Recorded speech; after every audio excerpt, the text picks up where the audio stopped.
Oh, hey, and we're back.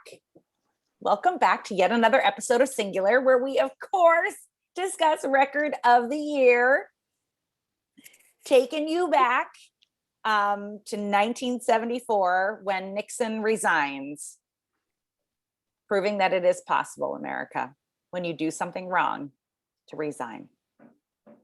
When you do something wrong over and over again, it's also important for you to be impeached. Bye-bye, Birdie. Bye-bye. Joining you as usual, wearing a cute checkered number, Mr. Eric Nelson. Well, you know what, because it's 1974, but checkered and flannel's also the early 90s, right? So I'm celebrating someone who was born in 1974 today. And I will maybe be peppering in some of her writing and lyrics throughout the day today, but I'll just kick it off with Susan. You stood in the rain, you took your coat off. You were always crazy like that. Do you know who we're talking about? I do know that lyric.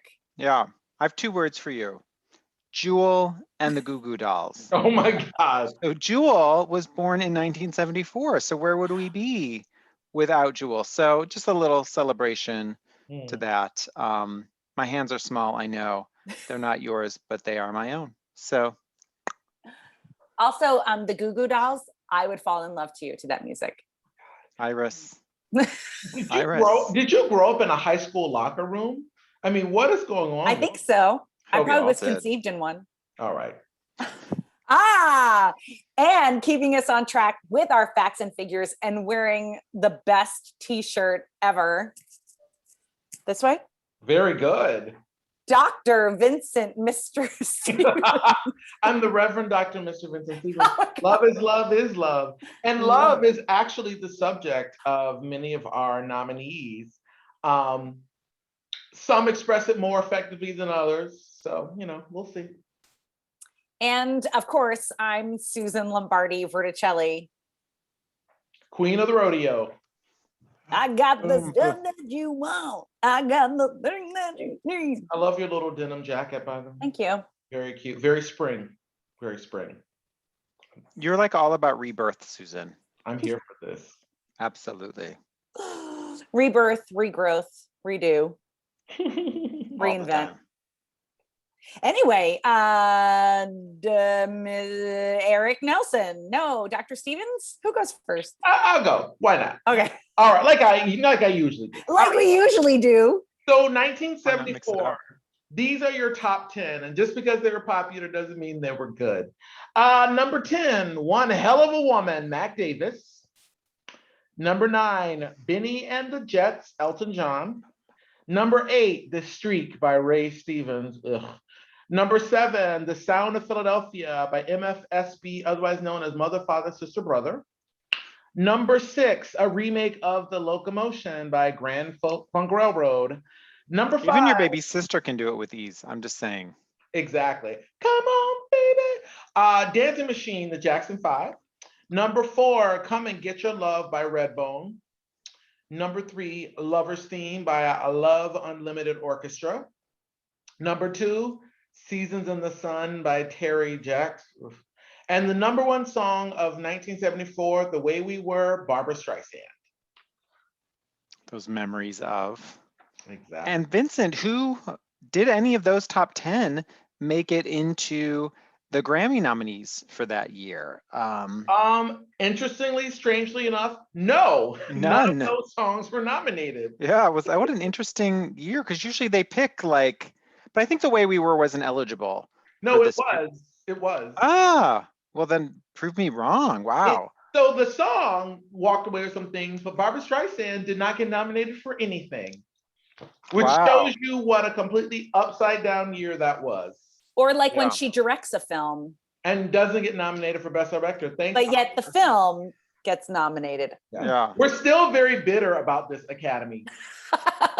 Kate Nelligan, Nick Nolte, the film, but Barbara didn't get nominated. Right. Is there any justice in the world? And she won a bunch of things leading up, right? She won the Golden Globe, I think, for Best Director. Why not? Why not get her nominated? Yeah. They're threatened by her power. That's right. Well, speaking of power, these were that too.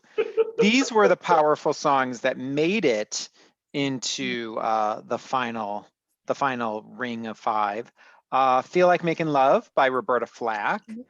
Don't Let the Sun Go Down on Me by this guy who I think may have a couple more hits, Elton John. Oh yeah, he's kind of obscure. He does all right. He does all right. Help Me by Joni Mitchell. Midnight at the Oasis by Maria Muldaur.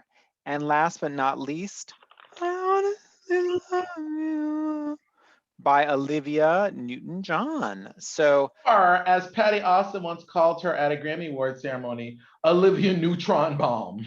Oh, boom. Shazam. You know Patty Austin, she's a prankster.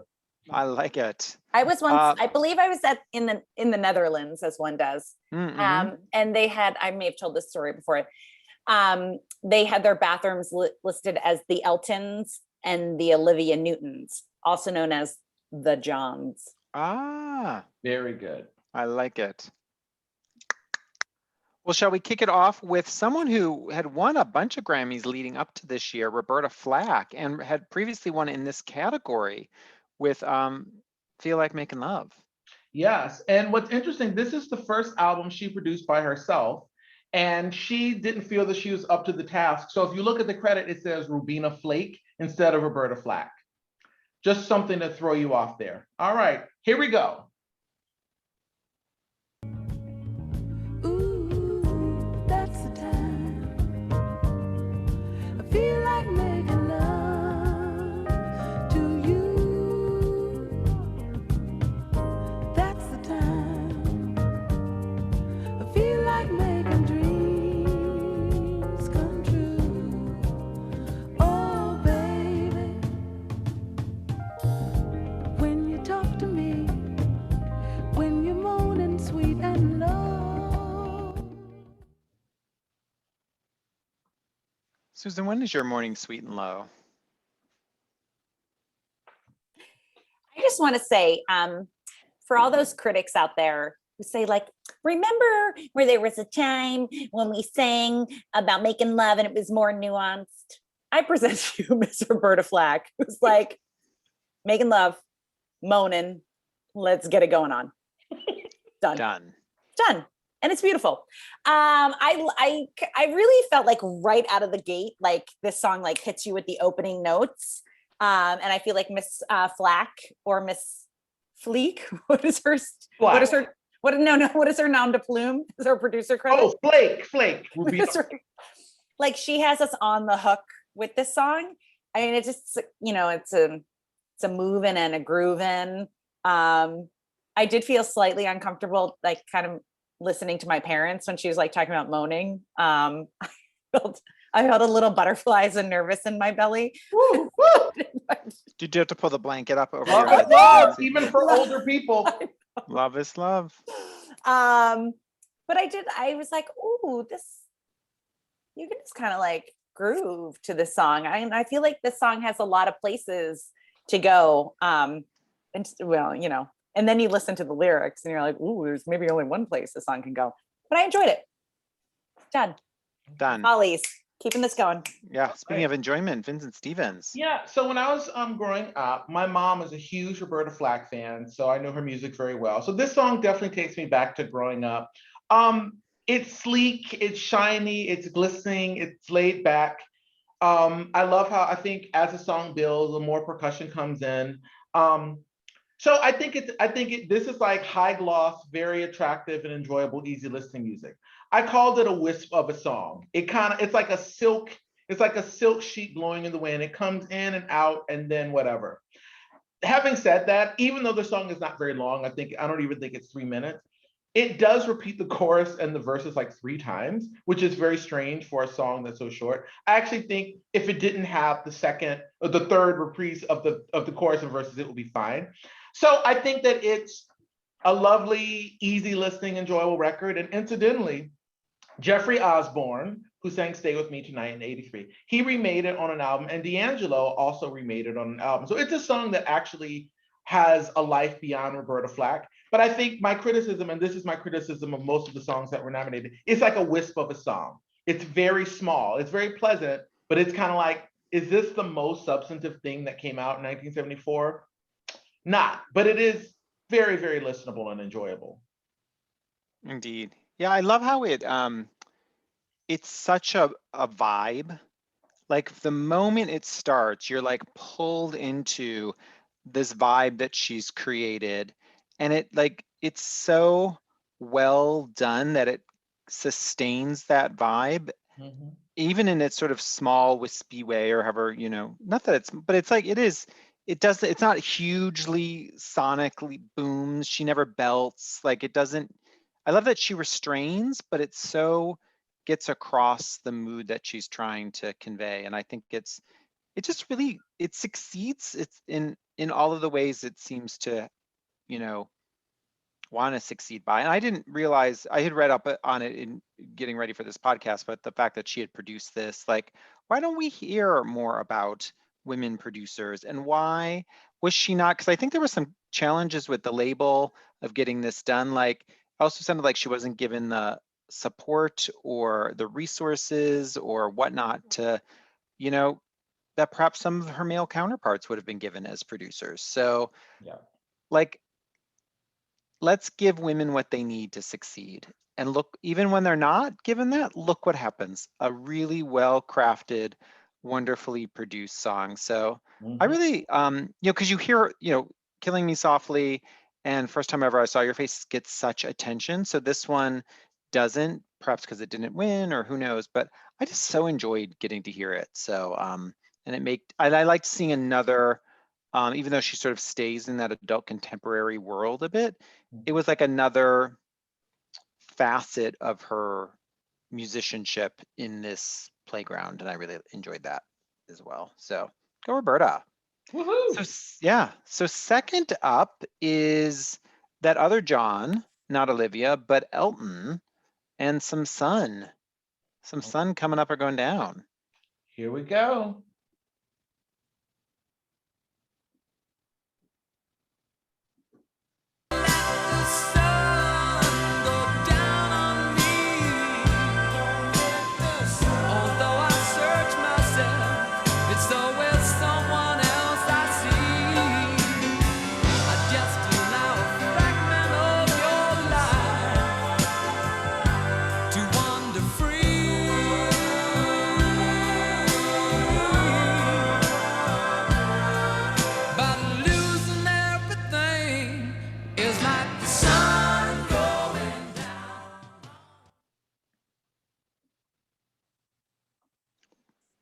What's it like for you, Susan? Is it like the sun going down on you? Is it like the sun coming up on you? Is it the sun going sideways on you? What is it like? I'll be honest with you. I'm not really sure what this song is about, but I really like it. I feel like the lyrics and the verses, I'm like, I don't like, is it death? Is it breakup? Is it age? I don't know. And I tried to like grasp onto it and I couldn't find it, but I liked it. I wrote in my notes that I would really like to sob openly to this song. Have you? I haven't, but I thought about it. And did we have a re-release of this song in like the early 2000s? Like, if you do some like live release? George Michael remade the song for a concert in 1991, and Elton John, they duetted on it, and it became the #1 hit again in 1991. Got it. Mr. Elton John. Mr. Elton John, yeah. And it's funny, on a lot of Elton John compilations, he actually includes the duet version rather than this version on as the definitive version. So I think you must really like it. I also like thought to myself, is this what young Elton John sounded like? Because he sounds really good. I guess because I've probably heard the duet as Mr. John is offering that one up. Like, I kind of didn't realize what young Elton John sounded like. But you didn't listen to Crocodile Rock or Benny and the Jets or Daniel when you were growing up? Because those are all the same era. No, I did. I mean, I think they were like a lot of fun songs, kind of like that peppy tune, but kind of specifically hearing this song, which now the duet is living much more in the mainstream. right? So you're hearing the more pop, for lack of a better term, the more popular version being the older Elton John. But they were both #1 hits. So this is one of the few songs in the Yes, rock era and twice. this song, Don't Let the Sun Go Down on Me, the version that I'm hearing more often, and now what you're adding to it is that this is the one that Mr. John is releasing more often than the old one. Like being able to compare the two, I'm like, oh, well, I know a different version. Do I know a different version of this? Oh, this is what young Elton John sounds like singing it. Then this is really good. Like, I really like the sound of his voice, the quality of his voice in it, and getting to compare the two. It's a nice juxtaposition of the songs. I enjoyed it. I don't know what he's talking about, and I'm not sure. Maybe it's clearer to someone else. I don't know. But go ahead, sing it. All right. Are you demanding that Vincent sing this song? Which I hope is the case. I would like to hear Vincent sing this song. Go ahead, Vincent. Don't let the sun go down on me. Anyway, I mean, I think my response to lyrics is maybe a different than Susan's, in that I'm less interested in the literal than the impressionistic. So to me, like, this song is, I think, more broadly about just sort of a song about optimism and a song about like being included and feeling like safe, as opposed to like being abandoned or whatever. Like that to me is more what it's about. I think of this, to me, is kind of Elton John's one of his epic ballads, right? It's got that majestic piano beginning. The singing is very soulful. The harmonizing is great. Like Tony Tennille is one of the harmonizers, just putting that out there. I think the lyrics are great. They're a little bit maudlin at times, but whatever. But it's a song that builds. It's a song that, like, as you listen to it, it kind of unfolds. I would say the other ballad from this era that I actually like better is Goodbye Yellow Brick Road. I think that the thing with this song is that it's a beautiful song. It's a beautiful production. It's like Elton John Technicolor.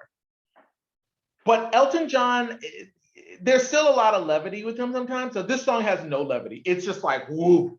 And it's like 5.5 minutes. Like at 5:10, it stops. And then it's just like the music just goes on for another 40 seconds. So it's just kind of a lot to take in. I think in terms of these nominees, I think it has probably the most substantial lyrics, and it's the most traditional Grammy song. And I think it is something beautiful to behold. Having said that, there are like other ballads by him that are a little bit more charming and that stick with me. Like Daniel sticks with me. Goodbye Yellow Brick Road sticks with me. This song, I hear it and then I'm like, that's great, but I don't know that I want to like hear it all the time. The other thing I would say is there is an album called Two Rooms from the early 90s. And it's an Elton John, Bernie Taupin tribute album. And it's uneven, but Alita Adams sings Alita Adams, who is known for singing Get Here, she sings a version of this song that is even better. It's better than him and George Michael. It's better than Elton John. If you've never heard it, you have to hear it. It's incredible. She does with the song what Aretha Franklin does with Bridge Over Troubled Water. She just makes it into this whole thing. So yeah, I think it's lovely. I think it's got a lot more substance than some of our other entries. So I think it'll be interesting once we start really getting down to the nitty-gritty of competition to see where things fall. Indeed. Well, I think this, like, to build on that, it's the most modern song, I think, like to listen to today. It's very durable. And maybe that's because it did have this remake with George Michael, so we're used to hearing that. Like, this song, I don't think has ever left the airwaves, or it has never left the airwaves since 1991 when that remake or that duet came out. And Susan, to your point, like, I realized I don't think I had ever heard the earlier version. I mean, I knew it was a remake, but I don't think I ever went back. I never sought it out, because there are moments in this song that I was like, oh, that sounds so different in my ear, because it's so attuned to that George Michael and Elton duet that I'm so used to hearing that this was sort of a pleasant surprise that way. But I too, Vincent, I'll tip my hand a little bit. In our songs that should have been nominated, I have Goodbye Yellow Brick Road on that list, because I think that just like there's a certain level of vulnerability and surprise in that song that you don't get in this song. Like, this song is so slick and so well produced, but it does miss a little bit of the rawness that perhaps, or I feel like in Goodbye Yellow Brick Road, he's being more vulnerable, perhaps, and whatnot. That gives it an additional texture or layer that makes it stand out more. But like, this is so, compared to everything else on this list, this is so in a class by itself in my mind. Like, it's so well done. It's so well produced. It's so, he does a great job on it vocally. It hits like every note you want it to, and it sounds modern, which I also really like. Yeah, so I really, just to put a bow on that Elton John gift, really enjoyed it. And let's look at our next present of nominees, which is Joni Mitchell's Help Me. Right. Help me, I think I'm falling in love too fast. It's got me hoping for the future and worrying about the past. 'Cause I've seen some hot, hot places come down to smoke and ash. We love our loving, not like we love our freedom.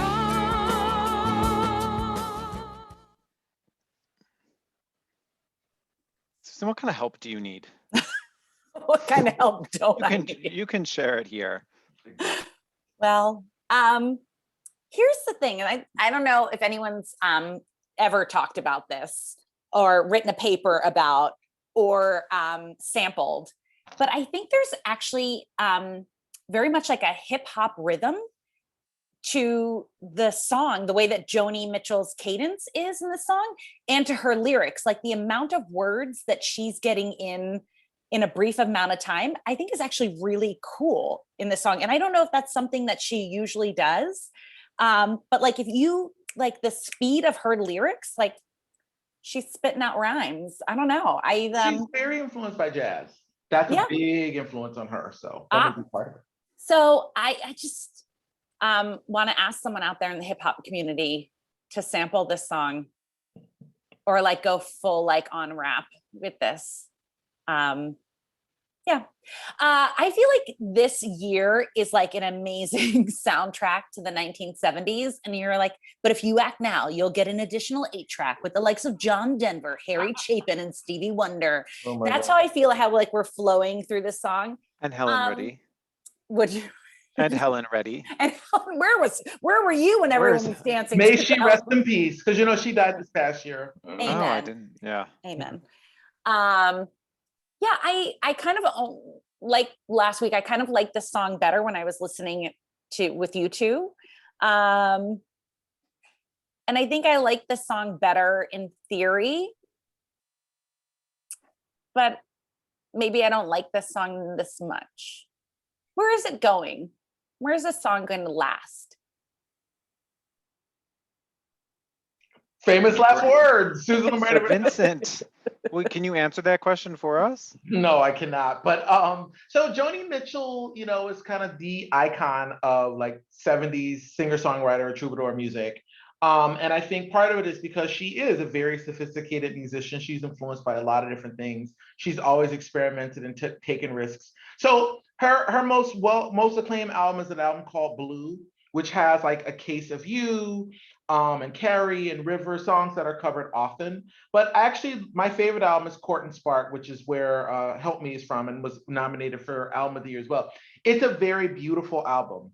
It's very lusciously produced. It's got lovely harmonies, lovely string arrangements. It's just a very rich album. I don't think it's trying to be jazzy, but it has these jazz textures. And I think Help Me is very representative. Like the opening strums of guitar sort of set it off, and then the percussion comes in. I think the song just moves. It's got all these lovely harmonic things going on. It's very textured. I mean, I think the theme of like irresistible love, like I think that's such a Joni Mitchell thing, that's such a troubadour thing in the 70s to sing about, like you're drawn to this person and you don't know why, because you know you shouldn't be, but you know, I think I'm falling in love. I just think there's lots of beautiful singing. I think this record is very spacious. Like it's every minute is not filled with her singing. Like there are just times when the guitar does its things. There are times when the harmonies soar. So I just think it's a really gorgeous record. Herbie Hancock did an album called The Joni Letters, I think around 2007, 2008. And he had a bunch of different singers remaking Joni Mitchell songs. And I think maybe Nora Jones remade this for that album, and it's really nice. Katie Lang also does a really nice version of this. You can find one of her collections. I think it's a gorgeous song. I don't necessarily think it's about something super heavy, but it's one of those songs. I think it's a good example of how a song can be a ballad that kind of moves, that's musically interesting, that's about an adult topic without being so heavy and so serious. Like I could just listen to this. It's like caramel to me. It's like it just is so smooth and so sweet. So we'll see where it ranks at the end, but it's a winner from one of my favorite Joni Mitchell albums ever. There you go. I want to like this song. Like, I really want to like this song. And I feel like I'm supposed to really like this song because it's Joni Mitchell and everyone's supposed to like Joni Mitchell. And like, for some reason, and I talked about this a bit on our podcast with that Walk On song by U2. And the way he sings Walk On just is like, and I don't have this cilantro thing, but the thing where people eat cilantro and it just tastes terrible to them. When she sings Help Me, it's like nails on a chalkboard to me. There's just something about it just, I want to like it. I appreciate that it musically has variations to it and uses different instruments, but then she sings the title and I'm like, please. It's just something about it that sonically does not work with my ears. And I apologize because I want to like it. And I think Joni Mitchell's cool and all that good stuff, but I just don't really want to hear the song because it doesn't sit well in my ears. So that's all I got. So speaking of one, I'm really intrigued to see how it sits in both of your ears is Midnight at the Oasis by that constant hit maker, Maria Muldaur. I don't know why I said that. She just didn't have a lot of hits. That's not a big deal. Just is. All right. Midnight at the Oasis, send your camel to bed, shadows painting our faces, traces of romance in our hands, heaven's holding a half moon, shining just for us. Let's slip off. Susan, what time do your camels go to bed? So many jokes, so little time to that one, huh? Yeah. I was like, is she saying send your camel to bed? And now as I'm like thinking about it, I feel like a common theme for me throughout many of these songs, like I have no idea what they're talking about. Other than like Roberta Flack, who's like, we're talking about making love. Other than that, I'm like, I don't know. She's making love in the desert. All the jokes about sheiks and sand dunes and harems. You don't need no harem, honey. She's like, I'm making love to you so good, you don't need any other women. She did not write this song or the lyrics. Thank God. why are we at the Oasis? And what are we doing? What are we doing Where with else would we sand be? dunes? Why are we sending camels to bed? You don't want camels watching you while you're making sweet love. I don't think I want camels watching me do anything. I think they're very judgmental. Yeah. And I apparently think you're judgmental. And they try to hawk cigarettes. Oh my God. Try to get young kids to smoke. I don't know. I'm confused. I think it has a good groove. I would, bounce along to it. But good night and God bless, Maria. Right. So, okay. Maria Muldaur, who's still with us, so this record is from 1973. So Maria Muldaur is one of these sort of, like, she's very connected to the roots Americana sound, like contemporarily. Like, she recently won an award from the Americana Association. She keeps company with like Bonnie Raitt and Linda Ronstadt and people like that. She's a brilliant singer. And this song, unfortunately, for better or worse, is the song that people know her for, but it is the least characteristic of her music. So I'm not kidding when I say every album she has in print, I have. I love her. She's a great singer. And this song is not representative. So David Nichtern, who plays the guitar riff, which is a very well-known guitar riff, wrote the song. I think he probably wrote it in like 10 minutes. I think it's much more about the arrangement and the guitar than the words. I mean, so this is one of these songs, right? It's kind of a novelty song. Like, it's kind of silly, you know, it's trying to be kind of sexy and come hither. I think she sings it in this kind of very old-fashioned 1920s, almost kind of dizzy style.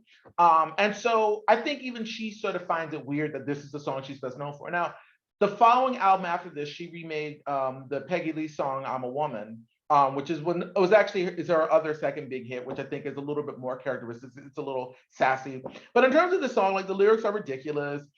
I think this song is what I think about when I think of AM radio. It's got this kind of, it's like very short, it's kind of silly, it's got this almost kind of trashy, junky feeling to it. I think this song was sort of a phenomenon in 1974, so I think that's partially why it was nominated. It was just kind of a weird, different song. I don't think it's her best. And it's funny because if you listen to her first album, which this comes from, her first album is like universally acclaimed, really well regarded. So it's just odd to me that in the end, this is the song that she's known for, or that became the hit, because there's so many other great songs, so many actual great songs on the album. So I feel like this song is here because it was like a phenom. It's almost like the birthday party song of the 70s, even though it's a song, a very thinly veiled song about sex. Also, in Waiting for Guffman, the Christopher Guest movie, there's a scene where who are the actors? Catherine O'Hara and Eugene Levy. Fred, No. What's his name? Oh, he died. I can picture him. He was on Modern Family. He was the grandfather, right? Yes, they do.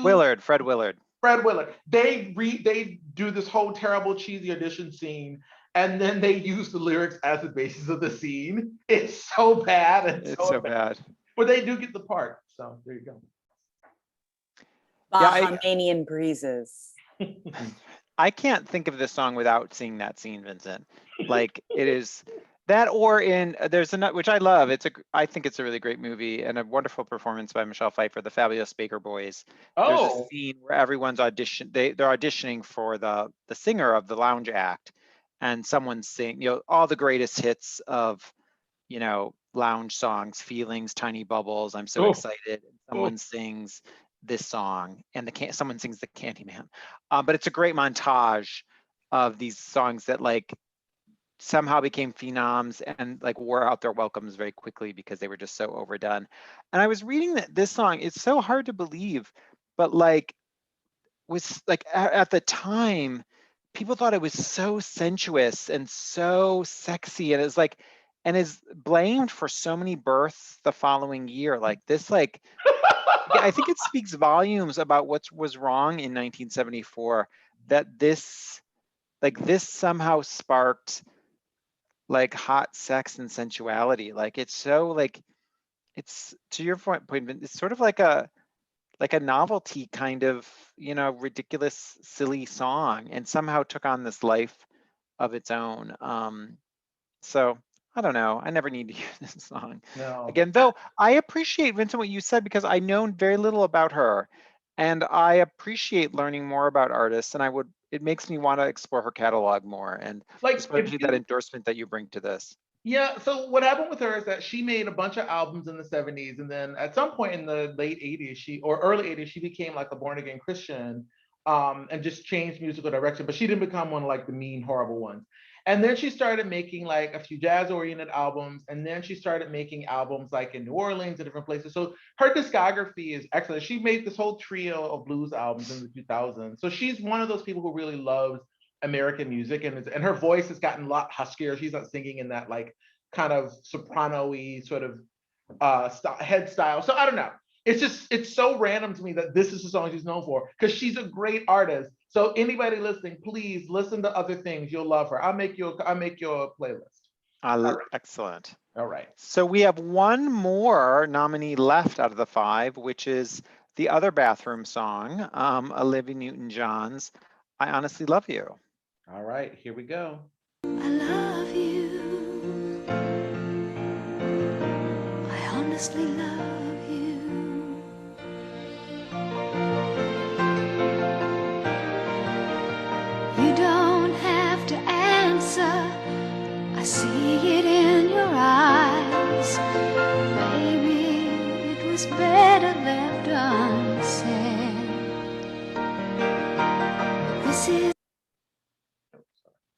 All right, that's enough. Susan, I honestly love you. I love you. I don't mind. I don't mind. I don't mind. Sorry. Can we just give a shout out to that blowout in the video? Oh my gosh, yeah. Those sausage girls. Is that what they're called? I think so. Like that. Yeah. I miss Jack. I miss Jack. Miss Jack. We're looking for sex. Oh my God.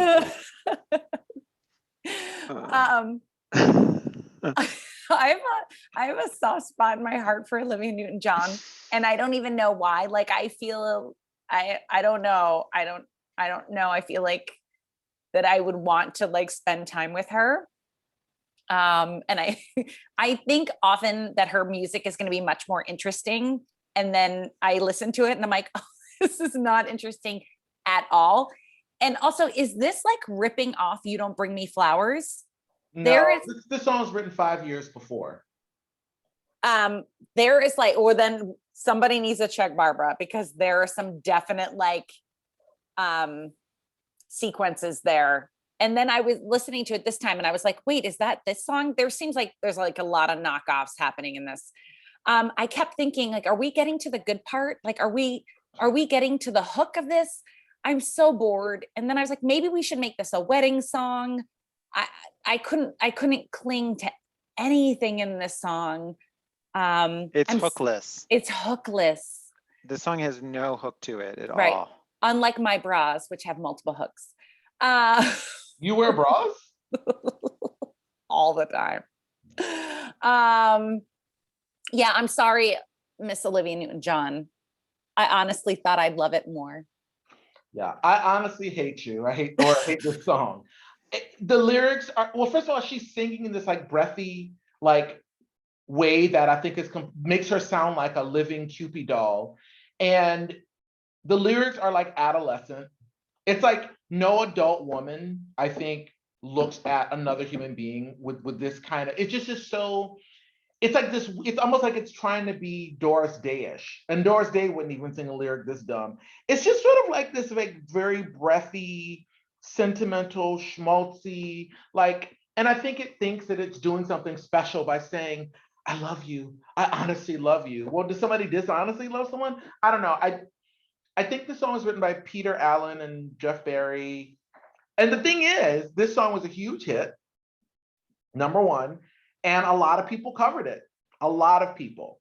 And I don't get it. I really don't get it. I think it's nothing. I think it Feel Like Making Love is a kind of wisp of a song. At least it's got like a mood and it's actually sensual. This song is just sentimental. It's schmaltzy. It's cheesy. I don't get it. It's a lightweight song and it does not belong in this class. The only good thing about this song is that it existed so the young women in the movie Dick could sing it to Richard Nixon. If you've not seen that movie, it's so great. It's Kirsten Dunst and Michelle Williams, and they play these like funny, silly teenage girls who somehow befriend Richard Nixon, and they end up being what is his undoing. They end up being Deep Throat. They end up like uncovering the whole Watergate scandal. It's brilliant. It's brilliant. It's such a good movie.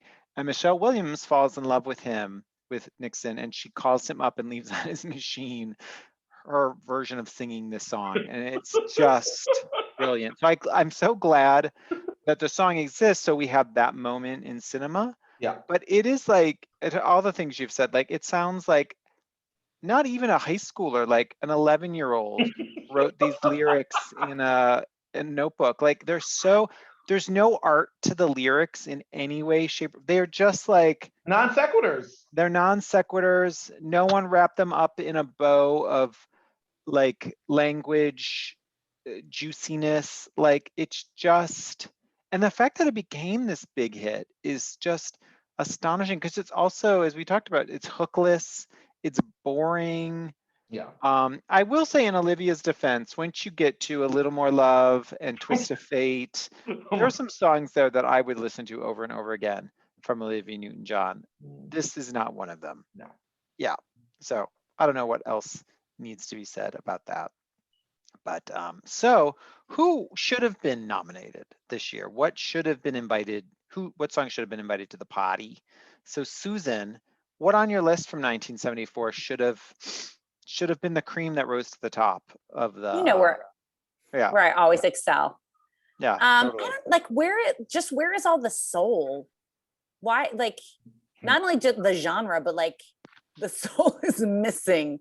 Come and Get Your Love, as Vincent talked about, like just kind of perusing through Gladys Knight and the Pips. Where were they? Yeah, I feel like the funk and the soul of the 70s is missing from this list completely.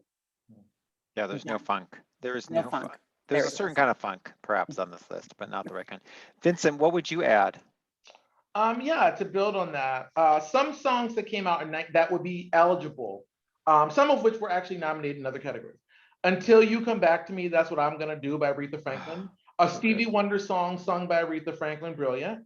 You Make Me Feel Brand New by the Stylistics. I've Got to Use My Imagination, Gladys Knight and the Pips. Living for the City by Stevie Wonder, hello. Tell Me Something Good. Another song written by Stevie Wonder for Rufus featuring Shaka Khan. Goodbye Yellow Brick Road. For the Love of Money by the OJs. Like that opening riff alone. Everybody knows that song. Like it kills. Mighty Love by the Spinners, who are my favorite male singing group of all time. Jolene by Dolly Parton. And I will say at this point in the 1970s, country music wasn't necessarily crossing over. So she would have been an oddball nominee, but like everybody knows Jolene at this point. And the most obvious omission, The Way We Were, somehow was nominated for Song of the Year as a composition and a bunch of movie song scoring awards, but somehow Barbra Streisand wasn't nominated for Record of the Year or Female Pop Vocal. Which, by the way, female pop vocal went to Olivia Newton-John for that cream chord of a song that we just listened to. Does anybody think that that's better than The Way We Were? No. I'm done. Does. 1974, done. Yeah. So just a few more. I have some that are on my list that Vincent you've said here, but like to continue the Stevie Wonder celebration, Don't You Worry About a Thing. Like I love that song. There's so much to it. There's so much variety in that song. I don't know if this would have been nominated, but it's been sampled so many times and has become such a part of our musical landscape. But Jungle Boogie, like that was a huge song, and that just continues to live on. Goodbye Yellow Brick Road. If you wanted a schmaltzy song, a love song by Anne Murray. Anne Murray is a beautiful. Like if you wanted to, like I would take I Honestly Love You out and put that in as a beautiful ballad that we need, you know, if they want to have a ballad in that list. Can't go wrong. Waterloo by ABBA. Like that's a fun, great song. And then, you know, Tell Me Something Good. The other Gladys Knight song, The Best Thing I Ever, like why isn't that on the list? And if you wanted another middle of the road, like Top of the World by the Carpenters, comes out that year. That's a fun, bouncy, you know, has some art to it in its writing style. So those are my additions to the mix. But like, yeah, like none of the funk or soul that you hear. On and On by Gladys Knight, like that's just like, why didn't that cause more people to have babies instead of Midnight at the Oasis? Like that song has some heat to it. So anyway, okay. So of the 5 that did make it, who do we think won? And then we'll reveal after that. Who do we think should have won? So do we want to do our 5 through 1 rankings? Let's do our 5 through 1 rankings, indeed. So Susan. Count them down. In number 5, I Honestly Love You. At number 4, Midnight at the Oasis. In number 3, Help Me by Joni Mitchell.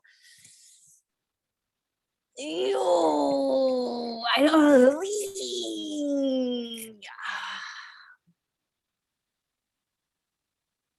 Number 2, Feel Like Making Love. Number 1, Don't Let the Sun Go Down on Me. Done. Ooh, I was gonna say, do you need like a laxative or something? Number 5, I Honestly Love You. Number 4, Midnight at the Oasis. Number 3, Feel Like Making Love. Number 2, Don't Let the Sun Go Down on Me. And number 1, Help Me. There you go. Okay. I'm going to look at my 5 who I listed. Number 5, I Honestly Love You. Number 4, Midnight at the Oasis. Number 3, Help Me. And then, so what are my top 2? I have to see. Number 2, Feel Like Making Love. And number 1, Don't Let the Sun Go Down on Me. How did that song not win? Like, it's just, I just revealed something because some people out there may not. All right. Well, we know it didn't win. But Elton John has always felt slighted that in the 70s when he was at his peak, like first artist to ever have an album debut at number 1. Like he was the most popular artist of the 70s by far. Never won any Grammys in the 70s. Not a one. Ridiculous. Crazy. Ridiculous. I wonder why, America. Check your bias. Exactly. They don't like people who are British. That must be it. Yep. All right. So who did win that year? So I think there I have may the be. Oh, you do have the envelope. Yeah. Okay. Do you want me to pass it to you? Yeah, if you don't mind. Okay. I don't. Yeah. Okay. So here we are. Official Grammy logo. It's embossed. I like that. Okay. So the record of the year for 1974 is. I didn't expect that. Eric, you have to say it. Oh, gosh, sorry. I Honestly Love You by Olivia Newton-John walked away with the Grammy that year. And I bet there were all kinds of silence in that auditorium when that happened. Can you believe it? Worst Grammy ever. Yeah. For the past couple of episodes, I have not researched who's won because I really enjoy these honest moments. It's Wow. amazing. Yeah. Yeah. Wow. It's really hard to understand how that happened. Yeah. But you know what's not hard to understand? Don't forget to click like and subscribe down below. Don't forget to ring that bell for all your notifications. This has been yet another episode of Singular, where we, of course, discuss record of the year. This year being 1974, from Dr. Vincent, Mr. Reverend Stevens, Eric Nelson, and myself. It has been a lovely journey spending another Sunday afternoon with you. And remember, America, I'm remembering America. Oh. It's an honor Nominated. just to be nominated. Nominated. Indeed. Ciao. Ciao.